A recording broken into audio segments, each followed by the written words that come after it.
Serial वसुधा की अगर आप हैं डेली व्यूअर्स तो हो जाइए तैयार वसुधा के अपकमिंग एपिसोड को देखने के लिए। जी हाँ, जीटीवी के वन ऑफ वन एपिसोड और वन ऑफ फेवरेट सीरियल बनता जा रहा है ये शो, क्योंकि इस शो में देव और वसुधा की शादी होने के बाद भी दोनों अपनी शादी को देव की मां से छुपा रहे हैं, क्योंकि देव की मां वसुधा को अपने घर की नौकरानी के अलावा बहुरानी का दर्जा नहीं दे पाएंगी। लेकिन अब तक यहाँ पर प्यार की आंखों में पट्टी बंधी देव के नाम की वसुधा इस रिश्ते को चोरी चुपके ही सही लेकर निभा रही थी। लेकिन अपने बाबा साहब यानी कि हनुमंत की मौत के बाद देव को डिवोर्स देंगी वसुधा, क्योंकि अपने बाबा की मौत के बाद उसे हनुमंत की वो सारी बातें चीख चीख कर यहाँ पर सुनाई देंगी, जहाँ पर हनुमंत उसे यही वार्निंग देता नजर आया था कि ठीक है, देव ने तुझसे शादी की, तुझसे प्यार करता है, तू भी उससे प्यार करती है, शादी करते, लेकिन इस रिश्ते को वो अपनी माँ के सामने कभी एक्सेप्ट नहीं कर पाएगा।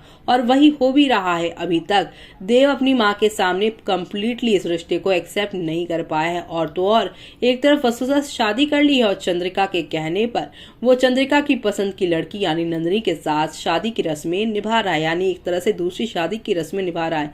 और इस बात का अब यहाँ पर वसुधा को यकीन हो चला है कि देव यहाँ पर सिर्फ और सिर्फ अपनी माँ के पीठ पीछे उसका साथ देगा और अपनी माँ के खिलाफ वो कभी नहीं जाएगा। और ऐसे रिश्ता निभाने से अच्छा है कि रिश्ता खत्म कर देना चाहिए।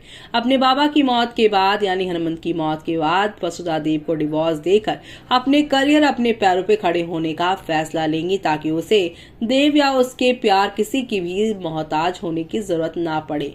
ऐसे में अब यहाँ पर देव वसुधा से दूर होगा तो उसे चंद्रिका की घिनौनी सच्चाई पता चलेगी कि चंद्रिका ने देव को वसुधा से दूर करने के लिए वसुधा के बाबा को पहले किडनैप करवाया, फिर उसको जान से मरवाया भी। ऐसे में वसुधा के इस बड़े फैसले के खिलाफ यहाँ देव होगा और वो इस रिश्ते को नहीं खत्म करना चाहेगा। लेकिन वसुधा देव को अब नंदिनी से शादी करने की हिदायत देकर अपने रास्ते नापते हुए निकल जाएगी।